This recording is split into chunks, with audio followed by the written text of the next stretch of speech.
Hello, hello, and happy Monday. I finished another book journal. That's my second book journal of this year, and I figured it's time to do a little cozy book journal flip through.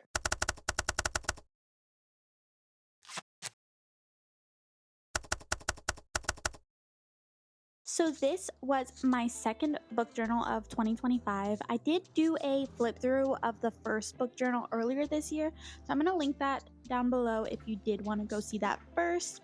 It doesn't really matter, they're just separate entities, they're different book journals, but I'm linking it in case you're interested. If you've seen my previous book journaling videos, I typically end up just buying like these cheapo journals from Michaels and then decorating it.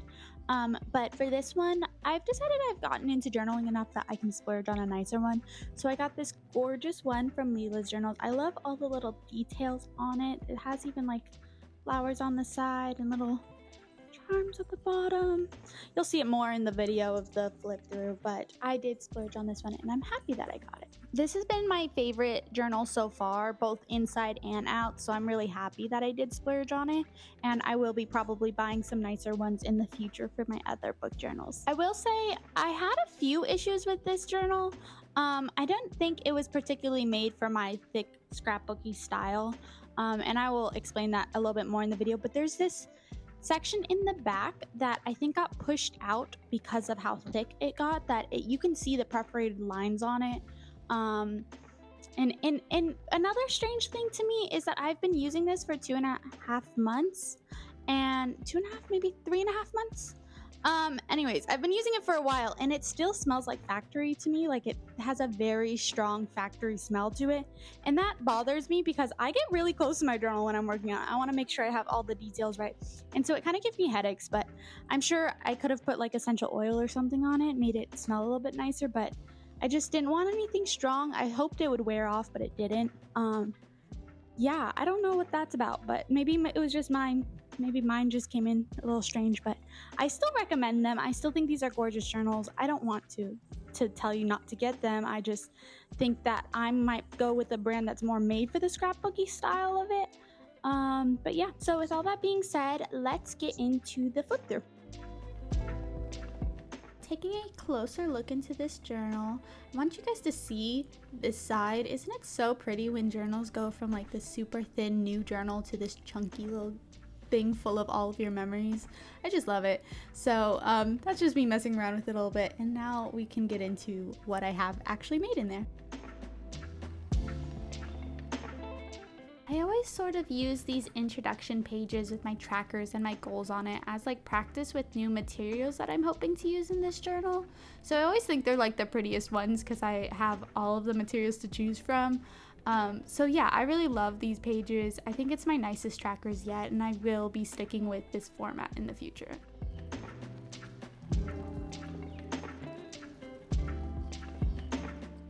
I haven't filled out the page on the right yet because I just have to go through all of my reviews, but I will. And here's my introduction to my reviews page, which I liked having this here to split it up a little bit. So now we get into it.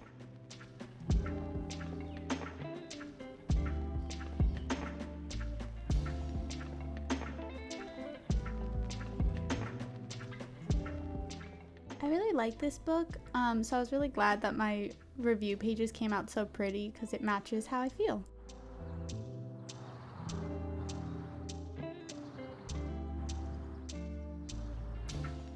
I don't always do full reviews for manga because it just goes by so quickly, so these are just really quick ones.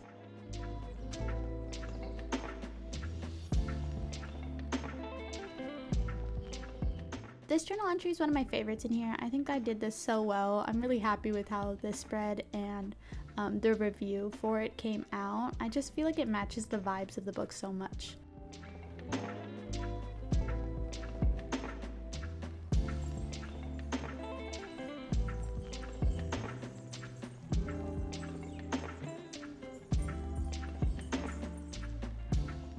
I love when my stickers and stationery kind of match what the vibes of it is, so I have all these cat stickers for that one that was about cats.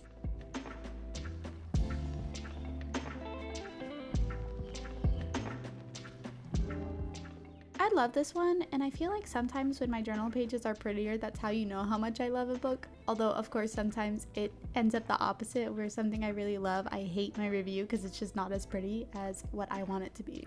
But that one turned out well.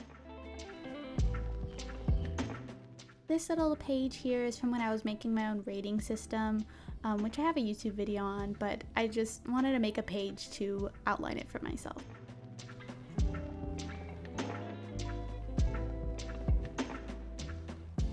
And here's where I started the Shatter Me series.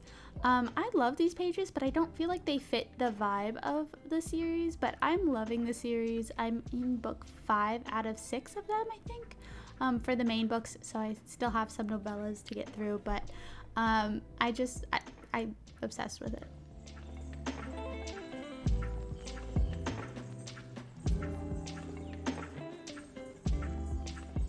I really like my spread here for Fracture Me. I just feel like this is such a pretty design. I want to try to make this again, but with obviously different elements.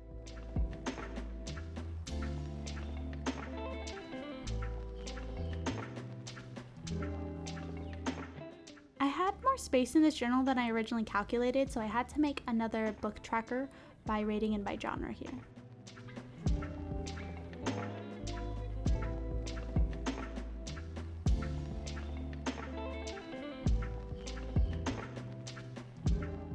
I started reading the Summer I Turned Pretty series because I didn't like waiting around for the show to come out, so I wanted to know what was going to happen. And it also felt very fitting to read it in the summer, but I feel like these pages are both very summery and very pretty, so I'm happy with these. Wild Reverence was one of my most anticipated arcs, and I had so much to say I felt like I needed to make more spreads for this, but I just love this book, and I'm just so happy I got to read it as an arc.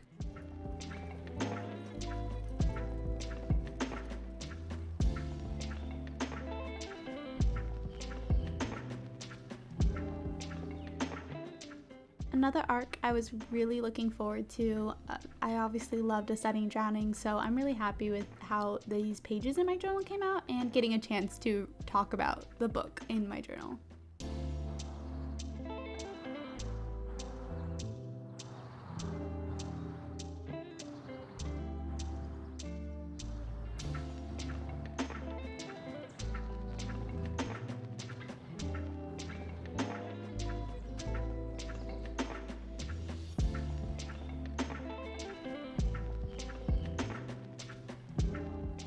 I got this small poetry anthology when I was in Portland, and I felt like I needed to make a very fitting theme here to go with my Portland trip and the vibes of it.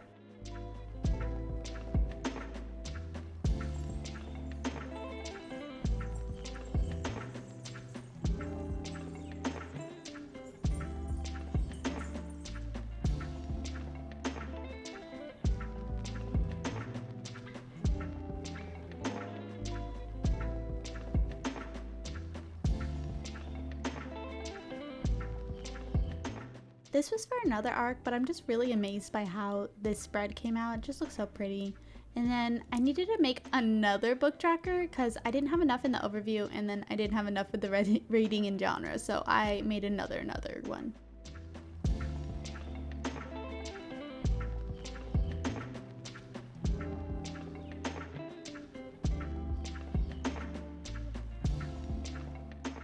It took forever for me to get back to The Summer I Turned Pretty book 3, only because I wasn't sure whether I wanted to watch it first or read it first, but I had decided to read it first, and I was really happy with that decision.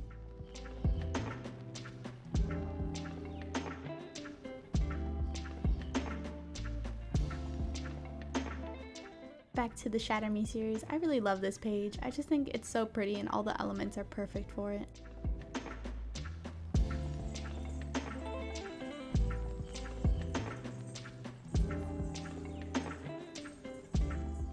I feel like I have like a million book stickers, so whenever a book mentions books, I get to use those.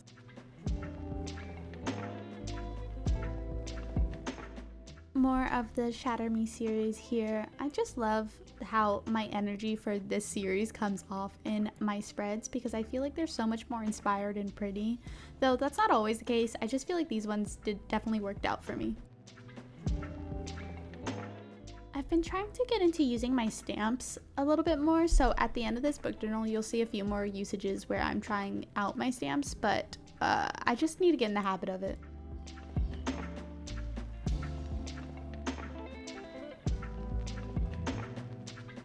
Sometimes I feel like you can tell if I really liked a book if I used like my favorite stationery on it. Of course, that's hard to know for you guys which ones are my favorite stationery, but to me it's pretty obvious when I like a book.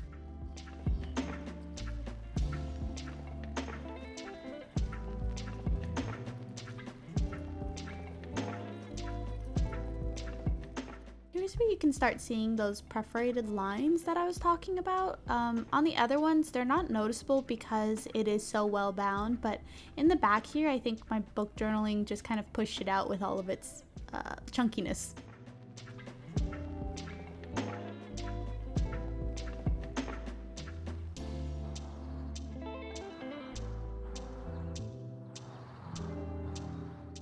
I really like this book, so I wanted to try something new for this review. So I put this washi tape on both sides of my pages, and then I cut the second page so that it kind of laid over the washi tape. I don't know if that makes sense, but I just put a second washi tape, cut that around the washi tape so it leans on both sides of my review slash overview page.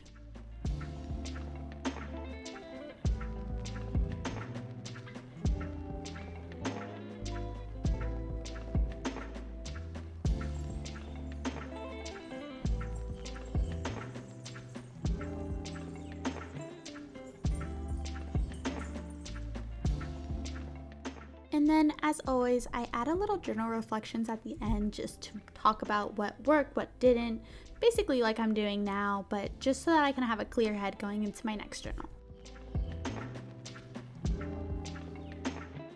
I just love looking at my journals after they're finished and the chunkiness of them. It just shows how much memories have gone into it, how much books have gone into it. So I love reflecting on it and reading through these journals that I've made.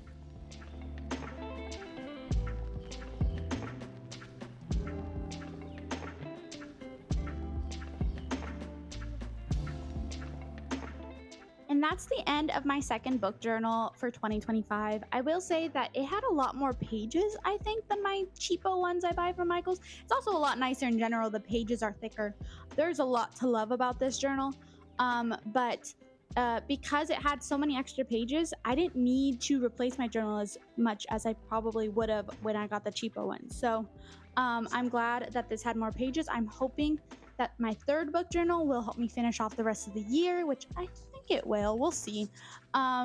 Without needing to get a fourth one. I hope that I can just finish it with one more. But yeah, so this is the end of the second book journal. I'm glad I splurged because I do feel like I learned a lot about my journaling style and what I like in my journals from this one. So I am glad I splurged and I would buy from her again. I just don't think I'd use it for book journaling where I'd be so close with it. I hope you enjoyed this video. If you did, please give it a thumbs up and subscribe for more bookish content and hit the bell icon if you want to get notified for when I post.